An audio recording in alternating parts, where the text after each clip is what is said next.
Salut la compagnie, c'est Jules Melon et aujourd'hui dans un ciné critique au réveil, j'ai décidé de vous parler d'un film d'horreur sorti en 1981, Hurlement ou The Howling en VO, réalisé par un certain Joe Dante, l'un de ses premiers longs métrages en solitaire que je découvre ici sur le tard. Car oui, même si j'aime beaucoup le bonhomme, j'ai encore quelques lacunes dans sa filmographie. Et c'est un petit peu la vidéo de l'ami David de Film Talker, publiée récemment à la gloire du metteur en scène, que j'ai eu envie d'approfondir donc son œuvre, et ici l'un de ses films les plus importants, probablement qui a lancé sa carrière, même si son Piranha déjà très influencé Les Dents de la Mer a pu aider. Au casting, nous retrouvons dans le rôle principal Dee Wallace en tant qu'héroïne apeurée, elle qu'on retrouvera ensuite dans E.T. de Spielberg, ou tiens, Cujo, une adaptation de Stephen King, où elle partagera l'affiche avec celui qui joue son mari ici, Christopher Stone.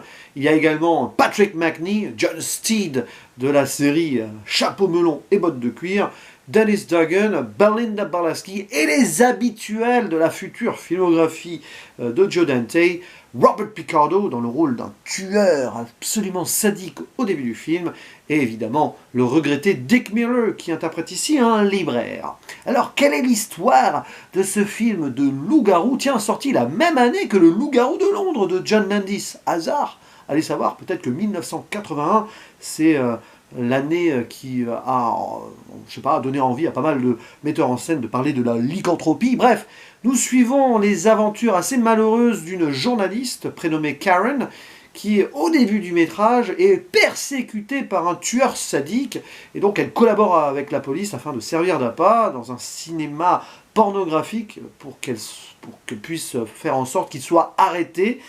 Et c'est très dur pour elle. Il se passe des choses très choquantes, tant et si bien qu'ensuite elle va avoir quelques névroses, quelques cauchemars, et elle va demander de l'aide à son psychologue, qui va donc l'envoyer au vert, tranquille, dans la forêt, au sein d'une colonie, pour qu'elle puisse se reposer et passer quelques petits tests, etc. Elle y va avec son mari, hein, pour lui c'est plus des vacances, elle, elle essaye de se reconstruire, sauf que là-bas il va se passer des choses très étranges avec les habitants locaux, qui s'avèrent un petit peu bizarres, hein, sans en dire plus, mais bon, vu la tonalité du film, vous avez compris, donc Karen va vivre d'autres aventures plus ou moins macabres, limite pire que ce qu'elle a connu au début du film. Voilà. Et alors, ce qui est intéressant dans ce métrage que j'ai beaucoup apprécié, et j'ai même été surpris de l'aimer autant, même si non, parce que Joe Dante quand même, parce que métrage très abouti, très maîtrisé, alors que c'est l'un de ses premiers. Et puis alors, dès les 20-30 premières minutes, tu es dans une ambiance remarquable, qui n'est pas sans rappeler le cinéma de Brian De Palma, clairement, d'autant plus que tu as le compositeur Pino Donaggio dans le film. Pendant donc on va dire ce premier tiers du film, j'ai eu l'impression d'être dans Body Double, Pulsion, Obsession, voilà, hein, des films de ce genre-là. Et attention, hein, il n'y a pas de plagiat, etc. C'est juste le même décorum, hein, probablement des metteurs en scène qui ont su s'apprécier voilà, au courant de leur carrière.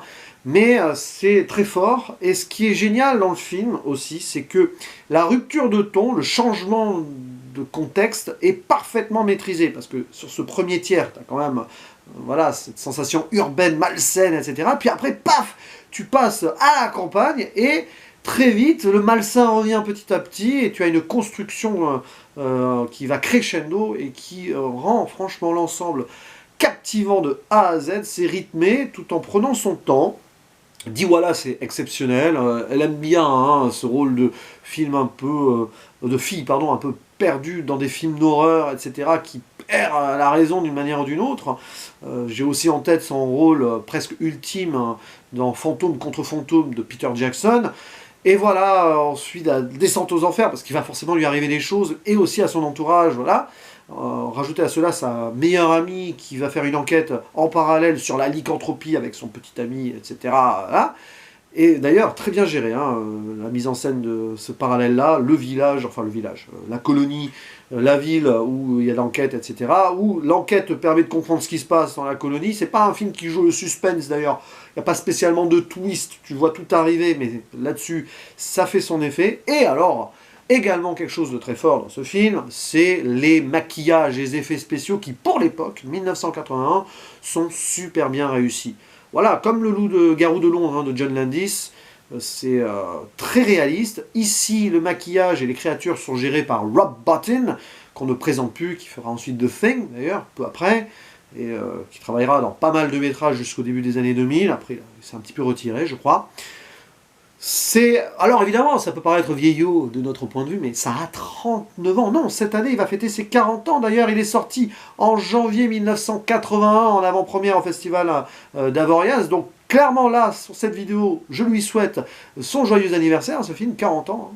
Voilà, et franchement, quand tu vois ça, tu te dis, mais mince, quoi. Alors je sais pas si c'est moi, le temps passe vite, je me fais vieux, mais déjà pour l'époque, superbe. Et alors, au-delà de tout ça, parce que oui, il y a tous les codes du film d'horreur, là, il y a aussi la mise en scène, qui, sur certains plans, ne paye pas de mine, mais alors, sur d'autres, il y a une recherche esthétique très forte. Sans spoiler particulièrement, à un moment, un personnage va être victime, on va dire, d'une des sirènes loup-garou du village, la colonie.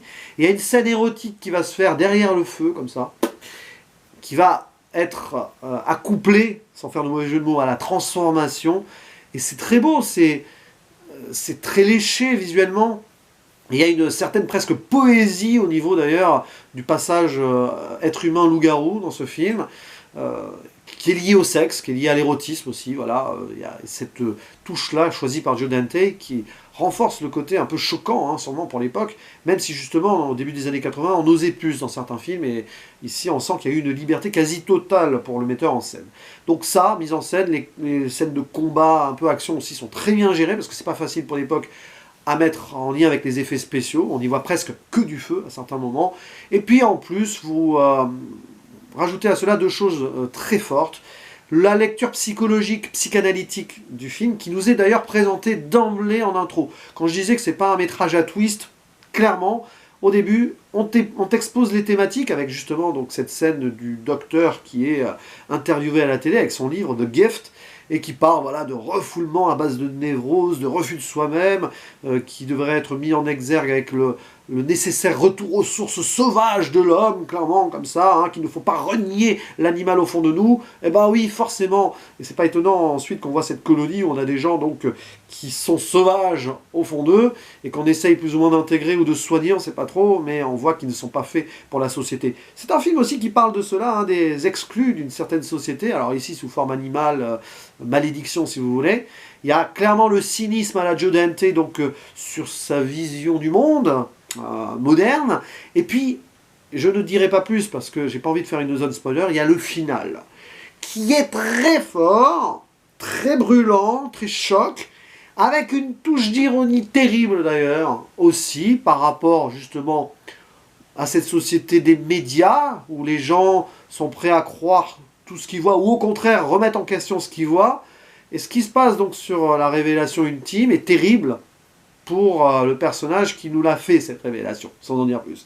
J'ai trouvé ça à la fois déchirant et drôle, j'ai ri jaune, clairement, au final, et alors, magnifique ponctuation d'un film quasiment maîtrisé de A à Z. Voilà, rien de plus à dire là-dessus, le questionnement du personnage principal aussi sur elle-même, et aussi les gens qui l'entourent, son petit ami, enfin son mari, est-ce qu'il est fidèle, tout ça, bon... Il y a plein de choses à construire ou à déconstruire dans l'analyse d'un tel film, mais bon là je suis en impro cinécritique, donc je fais ce que je peux avec ce que j'ai ressenti au premier visionnage, mais clairement je vous le conseille, ce hurlement de howling, howl, et oui c'est comme ça que le mot s'est construit en anglais avec le son du loup-garou qui hurle, voilà, enfin du loup du coup, parce que les loups-garous je pense pas qu'ils existent, quoi qu'on sait jamais les savoir. Bon bref, je vous le conseille, et franchement je le mettrai à égalité avec le Loup-garou de Londres, deux très bons films de loup-garou à découvrir, si vous ne connaissez pas trop le genre, auquel j'attribue la note de 8 sur 10 d'ailleurs. Voilà, allez je vous dis à la prochaine, ciao.